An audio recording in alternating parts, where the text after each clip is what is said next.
Welcome to the Emergency Traffic Podcast.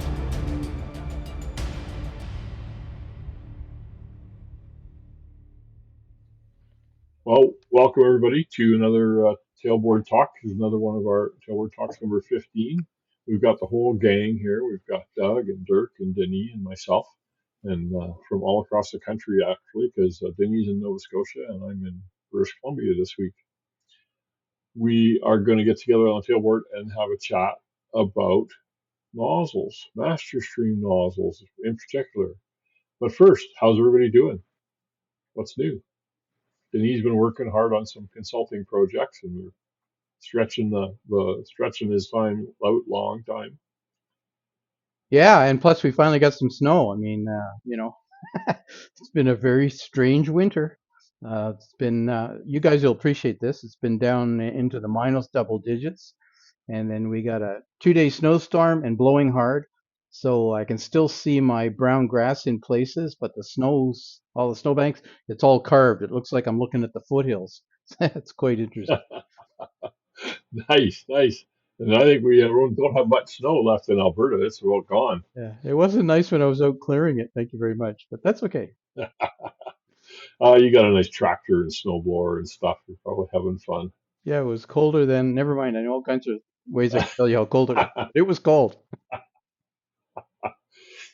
Yeah, I think our snow in Alberta is probably all gone. I'm out in BC here. They had a foot of snow when we got here on Vancouver Island, but it melted the next day, so because it rained, quite wet Yeah. and warm. Well, yeah, I came home the other day and I said it's January 31st and I have no snow in my front yard. That's probably the first time ever. So then he's getting our minus double digits and we're getting the plus double digits here. Yeah, I saw a post somewhere in Anchorage, Alaska, has a record amount of snow this year, like tons and tons of snow. But we're in trouble here in the prairies and Saskatchewan, and Yeah. there's no snow. Even in BC, they're worried about because the snowpack all melted here last week. They had that big atmospheric river come through and a bunch of rain, and it was warm. It was plus 12 every day and night, and so we're not going to have any water. So the province of Alberta is really worried about drought and wildfires, and the Fire Chiefs Association is kicking up their heels, asking the province, "What are you going to do about helping us and stuff to deal with these plans?" We want to see some concrete plans. Which the problem is that different division between wildfire in people's minds and municipal fire, and they keep calling on the municipal firefighters to come deal with it, and the wildfire guys keep telling the government, "Oh yeah, we got it under hand. We're all in control."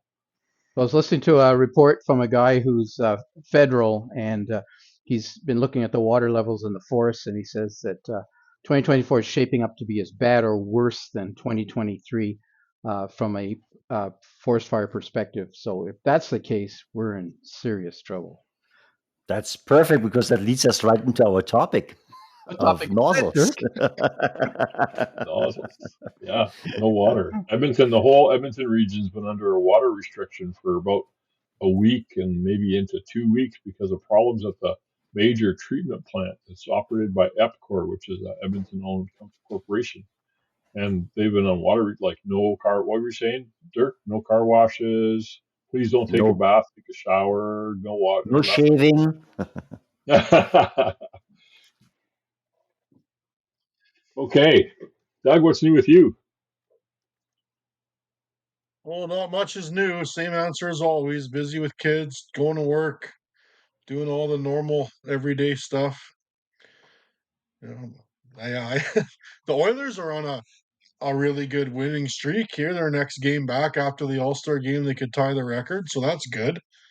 So hopefully they can keep it up after the break. It's kind of a good time for a break in the sense that everybody can recharge, but a bad time that it kills all the momentum they've built. But we'll see. Wasn't it just 5 or 6 podcasts ago they were doing poorly, and you said don't mention it? Yeah.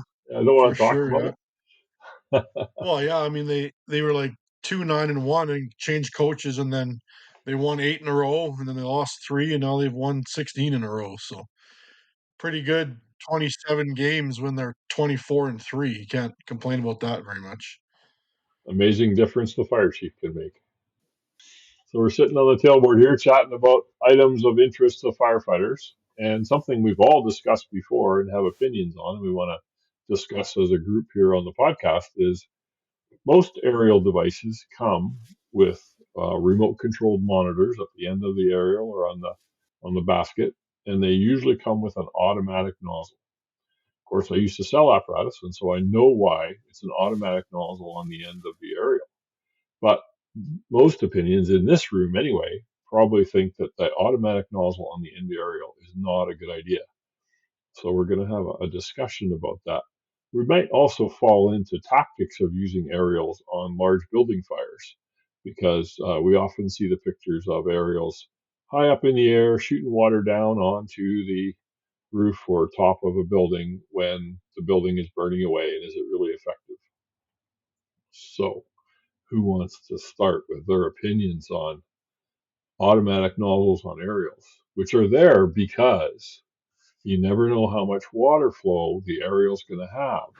And if the water flow is inadequate for the nozzle, the automatic nozzle still maintains a good stream, a good, pattern with the amount of water that is available. But it's maybe not as effective in reach and in penetrating power into a hot fire as a smooth bore. But the problem with the smooth bore is someone's got to go change the tips depending on what the flow is. Thoughts, everybody? Who's first? I think that's almost a bad thing that it keeps its good form and looks good when you don't have enough water, because then you don't know that you don't have enough water. So you're wasting your time spraying a bunch of water that, like you say, isn't penetrating the way you want it to, and isn't it's not being effective. It looks good, but you're not doing what you want to do. The reach is still good, but there's a flow meter on the ladder. You have to have a flow meter, so it tells you what your flow is. So then there goes your whole argument about we don't have enough water, and you're not going to know because you have a flow meter telling you you don't have enough water. So if you don't need the automatic nozzle to compensate not having enough water. You know you don't have enough water, so get more water. But you have to flow first to find out what you got, and then you have to shut down and change the nozzle or change the tips. If you had a stack tick, for example, change the tips. So you're shutting down. You're shutting down at the beginning of your operation for a minute or two to put the right tip size on, or just take a couple off because they're probably all on there to start with, which takes seconds to twist it off and put it in a box over there. Or you can wait 4 hours using your shitty fog nozzle and then go, we're not doing anything here. Let's shut down for 5 minutes and put the right tips on here, and then we'll put the fire on. We all agree on that one. Only if you spray it in the right place. Thanks for joining us on this episode, and we'll talk to you next time. Smooth bore forever. That's funny. But the majority fire departments are still using fog nozzles on everything, not only ladders. But I have a theory on why. It's very simple. People see the truck that's coming in. It has that fog tip on there, automatic or not, and that's the way the truck came. So that must be the way we have to use it, right? They're so hesitant to even look at the stagger tip. I was like, hey, how about we use this? Oh, no, you can't. It's like, why? Well, that's the way the truck came. It was like, so my answer to that is the truck came without hose. So maybe we should put hose on there because that's the way the truck came, right? I suppose there might be a fear. There might be a fear of overloading.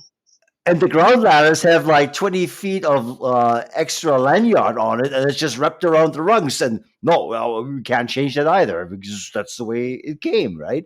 So I think it's just people have to do a little bit of research and also look at what quantities of water are available in your area.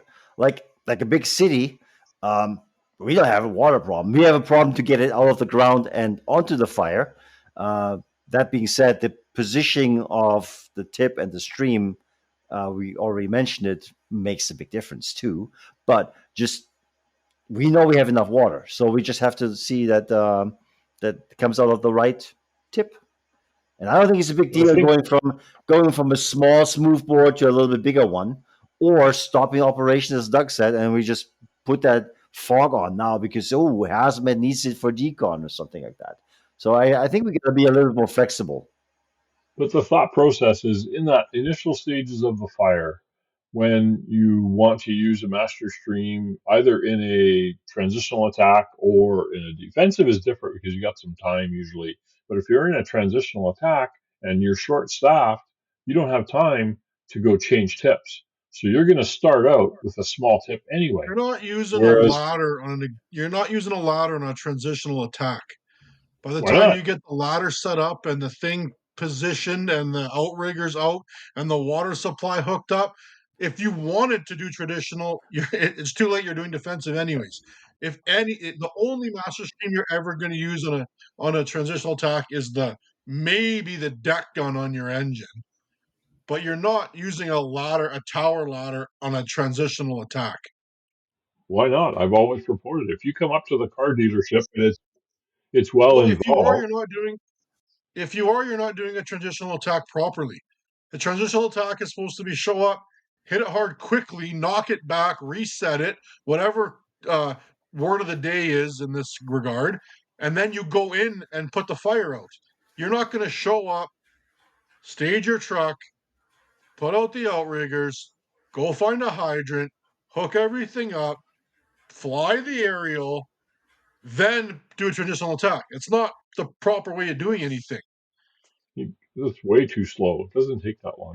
No, I'm thinking more like the car dealership or commercial taxpayer that's fully involved in the one bay, and it's quicker than setting up a monitor and hose. Is just use the waterway on the end of the aerial. It's easy. The truck's hooked up to water anyway to pump the monitor. Just use the ladder. And in that case, you don't have the time maybe to change tips. So if you have lots of water, the automatic nozzle is going to open up all the way and it's going to flow its 5,000 liters a minute or whatever, and away you go. And then if you need more stream or reach, whatever, then you can always go change it. You also have two hand lines. Most aerials have two hand lines in there. So you got two 44s with a fog tip, preferably. Now there's just exposure protection with 600 liters a minute, right? So now you got the master stream going in the middle and then the two hand lines protecting the exposures, right? So that's also an option. Instead of just having that one nozzle, which we don't, we have two or three, and then some aerials. Only on a platform. Some platforms are specced with a smooth bore and a fog tip, right? So that'd be a good compromise, right? I had a platform in one of the departments I was on that was sold as it was sold as a high flow platform, and it was sold that could flow, I don't know, 2,000 gallons a minute or something. They said two, and it had two monitors on there, both with automatic nozzles. And every time they used the second nozzle, they couldn't figure out how come the stream was poor and they didn't have enough pressure because the waterway was the same. The salesperson just added another nozzle, and the waterway is too small. That sounds like a gated Y operation. Weird. Although, well, the thing that happens with an automatic nozzle, if you have two automatic nozzles, whichever one was going first, you open the second one, they're going to fight each other for the water, and they're going to try to compensate for the pressure. And so that is a problem with that situation. What we had to do on that truck, because every time we used two nozzles, it was ineffective, and we had low pressure on both, is we changed to smooth bores. Oh, the ladder I had that was sold as a high flow ladder, but really didn't have a bigger waterway on it. Just had the two big monitors. We ended up having to change to stack tips on one and the automatic nozzle on the other.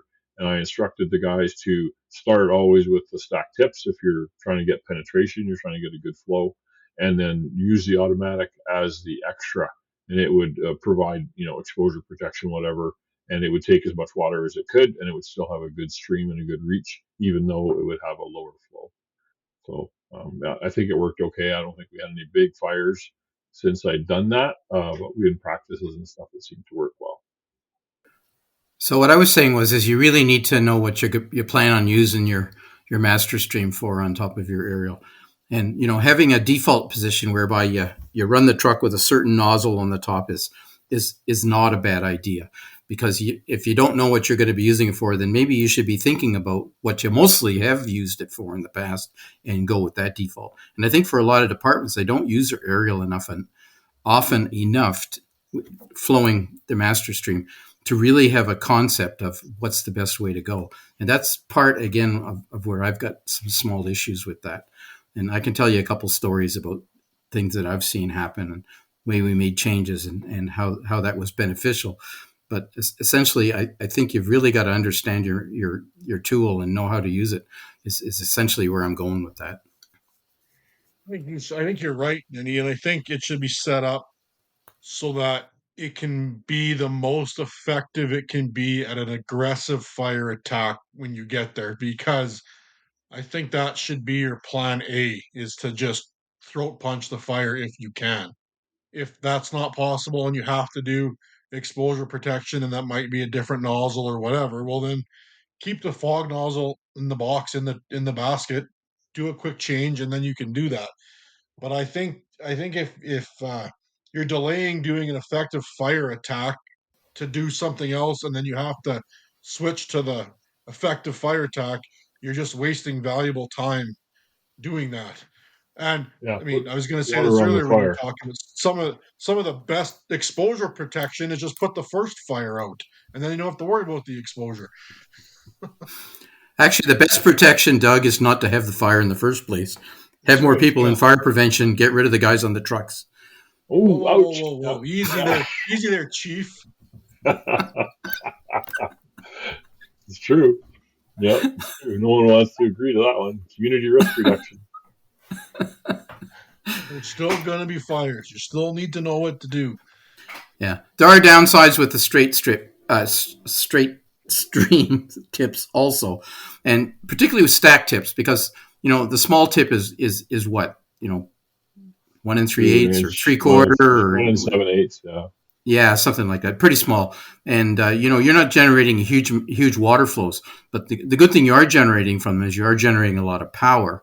And if you over pump it, you can tend to create a broken stream also. It won't stay cohesive. It'll just break out. But that's only if you're running a small tip. You can't generally over pump a really large tip, because your waterway on your tower or whatever it is becomes your limiting factor.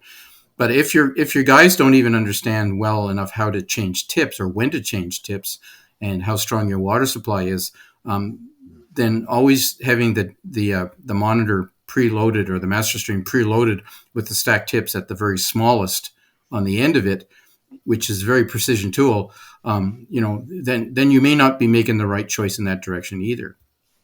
So sorry, Denny. Our stagger tip has a stream shaper to prevent that, so you can throttle up, throttle down, and you still have a nice solid stream.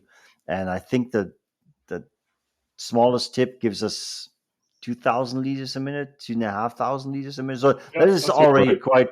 quite a lot of water when you put it into the right place. Well, it's a lot of water for a German guy. But, I mean, for North America, that's only 500 gallons a minute. Yeah, that's where our pumps are maxed out. Uh-huh. So just for context, your smallest hand line nozzle that you should be using should be no less than 600 liters a minute, probably more. So you're talking 3 times that, basically, is what you're talking about. So 3 hand lines. A little one line mini monitor kind of thing. Is that the small? Yeah, like a Blitzfire or something like that. Yeah. Yeah, right. Exactly. The advantage of Blitzfires, Paul, is they're pretty easy to get to the tip and change them. But when you're at the top of a 100-foot straight stick, there's a lot more work involved in getting up and changing the tip.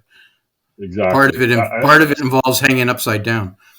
Especially if it's on a ladder and not a bucket. Even a bucket, it's hard to change a tip on easily, without opening the gates and potentially having an accident if you're not tied in or something like that. And on a ladder, you have to reach through the rungs to change it and also not drop it. I know the E1s we used to sell, the automatic nozzle was cabled to the ladder so that you could unhook it and it wouldn't drop to the ground. It would just hang there. I don't know how good it was for the nozzle to hang there. I never had any ill effects, but and then you can put your stack tips on which is Then which you is didn't works care well. anymore, Paul. The check was cashed, and it was the apartment's problem. You didn't care. If their nozzle was No, broken, you'll just sell them another one. right. What do you think about, so I had something before and I can't remember what it was. Never mind. So I remember going to a fire one time where they had laid out from the hydrant, and they had 5 lengths of 4 inch, and maybe it was 6 lengths, and they were supplying the aerial, which was a straight stick aerial with a automatic nozzle on the top of it, and we had this fire in this three-story, 3.5 story Victorian, and it was going pretty well. It was burning well in the walls, and it was burning um, mostly on the first through third floors that had penetrated and gone up through, and they were pouring water on it, and they were trying to get through to the root of the fire, the base of the fire itself. But the roof was still on the building, unfortunately, so that made it pretty awkward. And it was flowing. It was flowing through the automatic tip, so we had a pretty good example of what roofs do best, which is keep the water off the building. So anyway, so there was 2 changes that were needed there, and because there were only 60 pounds on the hydrants, so first thing was to put a truck on the hydrant to pump the aerial. That was a good start, and then after that, we took the automatic off and put the smoothbore tips on and opened it up. I think the 1.5 inch or something like that. And within just a couple minutes, we had the shingles off the roof, the boards off the roof, and the water directly on the fire, and the fire went out. It had already been burning at this point for about 3 hours, and 20 minutes later, we were sending guys in to do some mop up. So that's the kind of difference, because before we did that, the stream looked absolutely wonderful. It looked really good. But like Dirk says, it wasn't even flowing, I don't think, any more than 2,000 liters a minute, which is just not enough water to put out a serious fire in a building of basically 100 years of kindling wood. And of So course the straight stream not being as a heavy blast as the smooth bore, which had larger water droplets that were able to get through the materials, the building materials. yeah, yeah. I mean, there's lots of arguments about breaking up the water stream and how it absorbs heat better, and how it's more effective in that regard. All of which is true, but the objective really is to put the water on the fire. If you can get down to where the gases are being made on the hot materials, and the gases are combusting as opposed to cooling the air. If you can get down and put the water directly on the fire itself, you're going to do like Doug says. You're going to get the thing over with, and then you're going to be able to move on. And so we sometimes forget that. Yeah, I don't know why we always put the ladders way up high and spray down into the fire instead of through horizontally through the window openings or the balconies or whatever like that to get at the fire without the trying to go through the roof, which is still there or partially there. I'm not sure why we tend to do that. It just seems to be a psychological thing. Um, I'm Dirk, not you were sure why mentioning. either. It looks pretty bad when you have a ladder up in the air spraying water on a shingled roof that's still intact, that has fire underneath it. Because all you're And doing is raining, and that roof is designed to keep the rain out. yeah, You're and the not and the fires accomplishing breaking anything. out through the balcony windows. Yeah, It helps when it's dark, Doug. You can't yeah. see. But Yeah. like you should, those tower ladders work down low too, spraying up through the windows or in through the gable end or whatever. That's where you need smart, competent ladder officers, ladder operators to know where to park it and where they can get the highest advantage to put the fire out. Actually, I was talking to Dirk about this the other day about flowing up. Now, some platforms, the older ones, I don't know about all the new ones, but some of the older platforms, some of my competitors, when I was selling trucks, they had restrictions on flowing up when the ladder was at low angles horizontally, because it adds a bunch of weight, right? 1,000 gallons a minute or 4,000 liters a minute flowing up puts about 400 pounds of nozzle reaction force on the ladder, plus the weight of the water and the firefighters and everything. So some builders would have restrictions flowing up when the aerial is at low angles. And usually they're not readily available. There's a little warning or something in the manual, that kind of thing. So that's something that you need to check because really, yeah, I think that's a great application is using the nozzle on the end of the aerial or the platform horizontally or up into the building. It's a great quick way to apply lots of water. Some aerials, even like straight sticks, they advertise. I think Rosenbauer, we used to advertise that our ladder would go above zero. It would actually shoot up from the end of the ladder. That was, I think Miami really liked that. They were one of the things that they wanted. I think it was developed for them at the time, so that they could shoot upwards from the end of a straight stick that was out horizontally. And some platforms. Now there are a bunch of new platforms. I call them mini platforms that are marketed out there where the monitor is not in the front of the basket, it's underneath the ladder, and it's too potentially it restricts that being able to flow it up because of the design of the aerial. So it's something you need to be aware of. If you can do it or not, flow up. If you So can try it out. Paul, correct me there. So when we talk about nozzle reaction, right? Pushing the Yes, additional pounds onto the ladder. So correct me if I'm wrong. Nozzle reaction is the result of pressure and flow. So the higher the yes, flow, the more nozzle reaction I get. So yeah, back to yeah, our point of having a smaller tip size with a smooth bore, so you could go in a steeper angle with that smooth bore, getting that ideal. I'm not even sure what degree it is, but like hitting the windowsill, hitting that window from low to high. Would that make a difference? Like instead of yeah. 8,000 liters a minute, I only put out 2,000 liters a minute. Well, it definitely makes less weight on the end of the ladder, which, therefore it doesn't overturn. The manufacturer, if they rate it for the nozzle flowing up at low angles, it'll be for max flow. So they will have tested it and say, yeah, you can do it. You can do an easy test. You can just, start flowing water with your ladder at low angles with, just out in the parking lot and flow up and see if the overload alarm turns on. If it does, then it's giving you a sign of how much weight there is there, so that it can do it or not. And if you have a ladder with the monitor underneath the ladder, underneath the basket, well, then you can't flow up at all, which is something that I think is a tool. Now, we don't use it enough, unfortunately. I always used to say, if you pull up to the car dealership on fire and you know there's no one in there, don't even bother getting stretching the mini Mercury Blitzfire or whatever out there. Just use the ladder, set it up, and pump into the front window. But no, you're absolutely right. You mentioned something earlier about some departments that the guys won't let them change the nozzles because they're afraid that, hey, it came with automatic, we can't put a stack tip on there or something.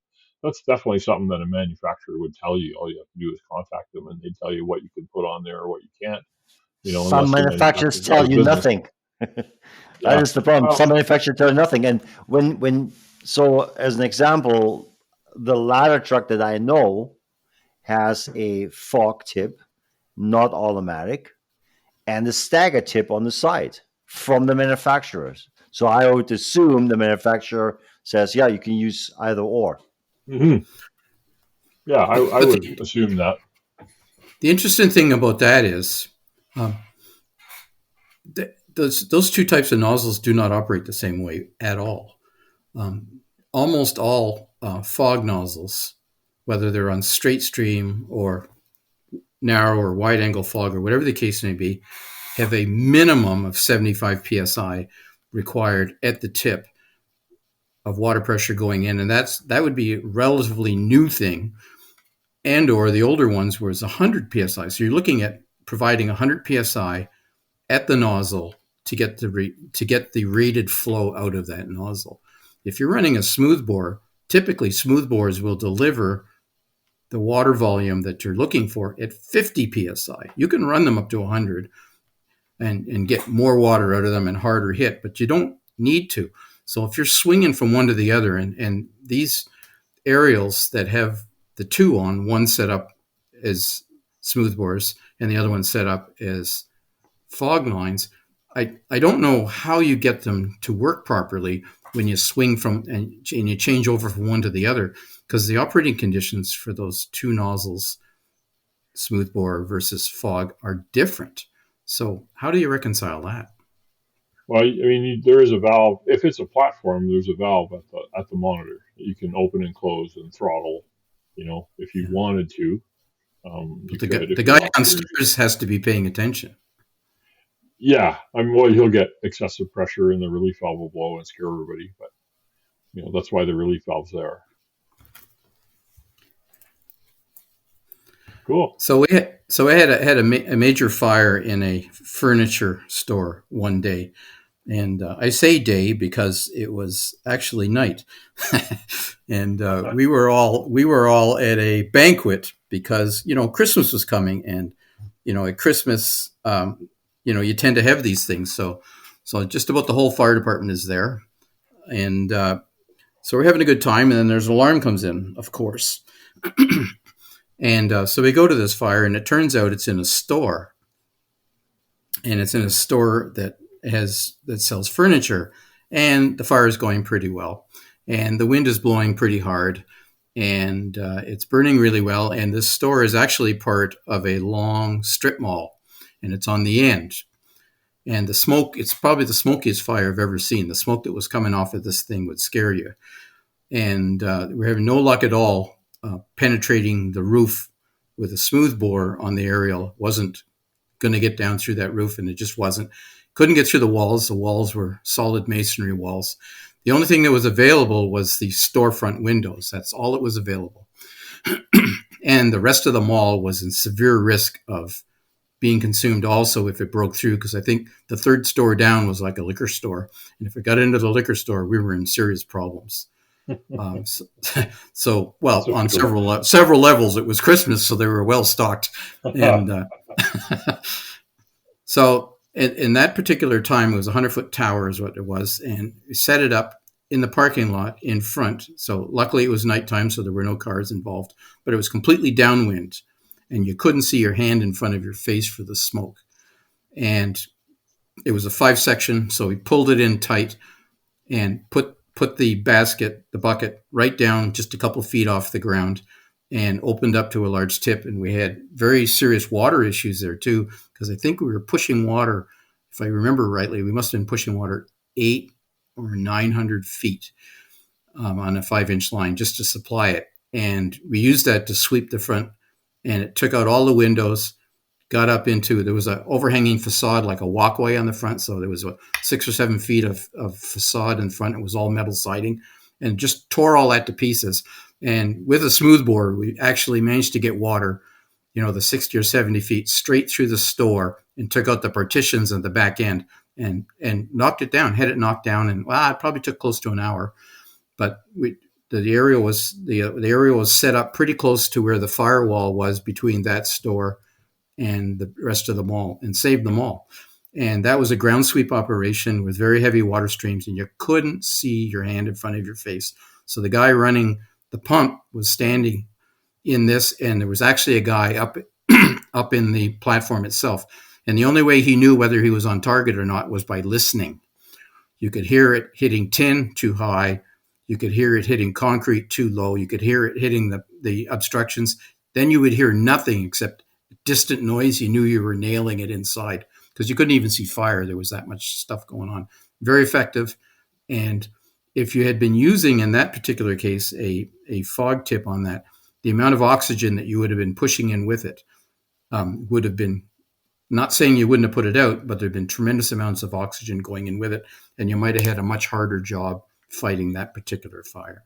Right. Yeah, that turbulence. Where was I watching a video about the in-train turbulence? Wasn't it Lars, the Swedish fire nerd, that had a bunch of videos about the in-trained air and how that can accelerate the fire with the fog nozzles versus the smooth bore, which of course doesn't in-train as much air, right? And that's what I'm saying, is that low angle of attack with a master stream, preferably smooth bore, is the way to go. But how many here on this call have actually done that besides Denny at a big fire? I don't know that. I can't remember ever being able to do it. Well, I would, but I wasn't in a position to make that decision. Well, now you can. When I'm on a ladder truck, I can. Yeah. But there's lots of challenges, right? I mean, how short is your aerial, for instance? Can you spot it properly? If you got a 5-section aerial, you got a better chance of getting the aerial, far enough away from the building. You've actually got room to get the aerial in there. Older towns like I've been fire chief in a few of those. You've got difficulty getting in close. We had a major fire in another town where I was at, and we had a rear mount in this particular case, and we had to reverse the rear mount in just to get it into position. And there was no opportunity to do a sweep aside from what the nozzle could do. You couldn't actually sweep the turntable. There's just not the space. So you've got a lot of challenges. And like I said earlier, like I said earlier, that's why you really got to know what your game plan is when you're getting started, because repositioning an aerial gets harder and harder the longer the fire is burning, because there's some crazy guys on the engine that just keep putting hose on the ground. I don't know why they do that. And then they put water in the hose. If you've ever tried to move a length of hose that's full of water, you can't do it. So unless you got spare aerials you can throw in, you got to be really thinking outside the box and thinking, this is my main tactic. And of course, if you're wrong, that's when you spend the night there. And that's why you have a Bronto or an articulated platform, so you don't have that issue with the distance to the windows and all the other obstacles on the ground. But if you don't get out and practice this stuff when the whole world is not on fire, you're never ever going to do it in the middle of the night when you have to. We did that, Doug, at that really cold fire out in the country. I don't know if you were there. And there was a big machine shop and potato barn. And we used the Bronto at low angles inside, actually dropped it down in the hole of the roof and shot down into the attic space to extinguish the fire for the burning trusses and stuff. But besides, I'm sorry, were you talking about dinosaurs there, Paul? You mentioned a dinosaur. Nice. You just have to hope, if you want to bring your Bronto, that your mechanic is on call, lives close to the shop to bring it out for you. Oh, here we go. Nice. And it's not too cold. And you don't let the pump operator have a rubber mallet around the pump panel. Yeah, you both know who that was. The fire commander controller for the governor and everything was on the pump panel exposed, and as they stopped the aerial flowing, draining the aerial, the water all dripped onto the pump panel, and the fire commander was covered in ice. And so we had a captain that took a rubber mallet and gently tapped the fire commander with the rubber mallet to break the ice off, to enable it to try to use it or whatever. And of course, it was like one of those cash registers at a restaurant, right? It's got that thin plastic coating over it, and it was all just shattered. Yeah. Lucky it was in the days where you could still buy a new fire commander. Now you wouldn't be able to replace it, which would be a problem. So. But like Doug said, it was already paid for. That's right. It was paid for. It wasn't my fault. It was my department. So they called me. I'd left the fire, and they called me. They said, "Paul, you got to come back. I can't get the Bronto down. It was frozen up in the air." And that was just all the hard work started, so Paul left. Oh, nice. Okay, well, I think we've beat this one to death. Any last? So what about hand lines, Paul? I mean, what's the thoughts on smoothbore versus fog? Tips for hand lines themselves. Smoothbore is coming back, but it's very slow. I mean, we went totally from smoothbore to broken stream fog nozzles, and it is going back. Yeah, but it is coming back, but it's very slow. I mean, changes. It's a lot of hardware, and as you have to get out there and sell the idea that, based on the ULFSRI water mapping and all that kind of stuff, that a smooth bore, in a transitional attack through a window is effective, and then get inside, and the smooth bore will allow you to pinpoint the fire and put it out. Right, you guys have taken that nozzle forward. Of course, less nozzle pressure, less reaction force with the smooth bore, lower pressures, and more water. It's a whole package, Paul. It's not just the nozzle. You also have to test the hose with it. So yeah, I agree. It's a process, but I'm also saying we're not against fog nozzles because they do have an application. They should not be on interior attack lines or aerial devices. The decision to go to smooth bores again and do the circle. A couple of stories. First of all, when I started in the fire service, as a firefighter, in the 70s, we were still using fog nozzles, and they were like solid brass things. You could, you didn't have to worry about mad dogs or anything. You could beat them to death with the brass nozzle. But and we're going to get complaints on that one. bleep that one, Because you're please. a cat guy. Anyways, so we started out in the 70s with fog nozzles because we had come around to the fog nozzles. There'd been a lot of work and studies and propagation of ideas on how wonderful fog was and indirect attacks and swirl it 3 times in the window and that kind of a thing.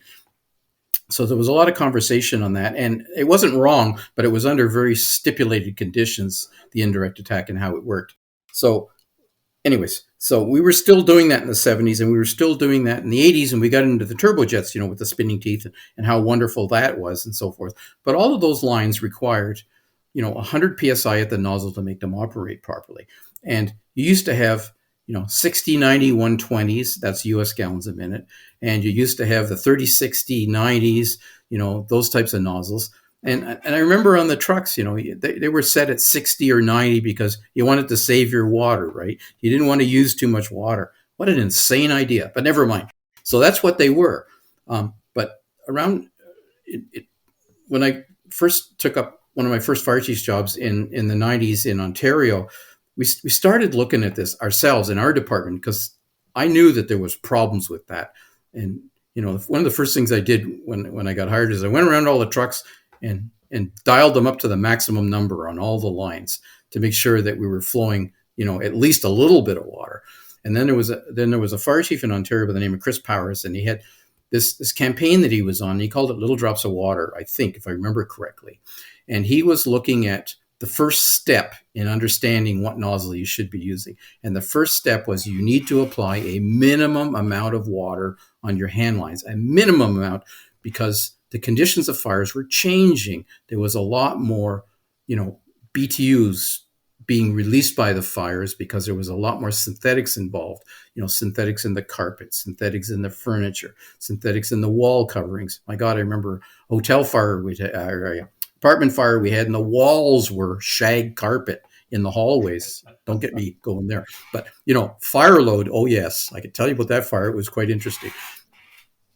And on many levels. So they were talking about this. And anyway, the number that came out of all this was a minimum 600 liters a minute was the absolute minimum that you needed. And you were better to have, 800 liters a minute of fire flow. So if you put a fog nozzle on the tip of your standard 1 3/4 and you were flowing 600, 700, 800 liters a minute of water out of the end, it took 2 guys, big guys, to hold on to that line. There was a tremendous amount of, back pressure reaction force on the nozzle. So that helped people to think about what do we need to do to get rid of this? And the answer, of course, was to go to low pressure tips. So there was a move towards going to 75 PSI tips. In other words, a tip that would flow the water at 75 PSI, the same amount of water. But you would find that on a fog nozzle, you wouldn't get the same distance out of a 75 PSI nozzle as you get out of a 100 PSI nozzle on fog. But you could get the water flow and you could get the distance if you went to smooth bore. And in fact, we converted to smooth bore and we went down to 50 PSI, 350 kPa on our nozzles, flowing 800 liters a minute, and one guy could hold it. One. But how do we the other guy get people to change? And the other guy was jacking hose or backing them up as necessary or whatever was necessary. So we were running minimal manpower, and it was simple math. High water flows, minimum crew. What's the solution? That was the solution. So the problem with those low pressure nozzles is that fog nozzles, right? Smooth bore, 50 psi. The problem with that is when you switch it over from your fog tip, and you had no kinking issues because you're running at 75 or 100 psi. Now you put a smooth bore tip on it at 50, and you get a ton of kinking, right? And that's where most guys get turned off. It's like, oh no, this is stupid, right? So it has to be a package too. So you either have to look at least the leader line being a different hose, or you learn the proper technique in how to support that nozzle, right? And that's where Nozzle Forward and Carl Romagus and all these guys come in and teach you proper nozzle techniques, right? The third option is you buy the right hose. Yeah, and that adds to it. When we did this conversion, I did this conversion in 2 departments. we'll talk about the reaction with the guys. But I did this conversion in 2 departments. We went and bought hose, different types of hose from different manufacturers, they're different lines, and we tested them. And we found the ones that would not kink at 350 kPa, 50 psi. Yeah. We found the ones that wouldn't kink, and that's the stuff we bought. We never, ever bought, give us your lowest price inch and 3/4 hose. Forget that crap. That's just nonsense. You're just throwing your money away. And we bought hose that wouldn't kink. Well, kink, you can always kink a hose, Dirk. But, so in other words, what's the tightest bend you can put in this hose before it kinks? You would be shocked and probably surprised at how different hose is. Oh yeah, there's a huge range of manufacturers out there that offer also different kinds of hose. It's up to you to decide what fits your needs, right? And I think technology, It's a package. absolutely, and technology plays a role too. If you have 20-year-old hose, guarantee when you get a new one, it looks quite different and behaves quite differently, right? But the problem, Denis, is like in a small department, it might be easier to switch over all your trucks. But if you're a big major department like Calgary, Vancouver, we're talking about like 30 fire stations and trucks. It's a massive amount of money, and I know it's probably capital budget, right? Because that's stuff that just gets used and abused, but it's still a financial burden on some departments. It's a burden on any department, but it's all scalable. I mean, I was doing this with small budgets, right? And you don't do it necessarily all at once. Or what you do is you start buying the right nozzles and the right hose over a couple of years. And once you've got what you need, then you do the swap. But you got to do your testing. You got to understand the issues. You got to have a clear objective in mind, and then you allocate your priorities in such a way that it gets you to the finish line. I think you said it right there. You got to identify the issue. But if nobody sees an issue, then it doesn't matter if it's hose and nozzle or aerials and nozzle.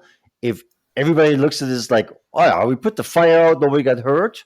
Why would we change anything, right? But if your department that's the biggest problem. Yeah. If your department is run by the accountants, forget it. Or not passionate firefighters that, hey, it's good enough, right? How do we be better? We have to have that drive to always be better and do a better job for our customers.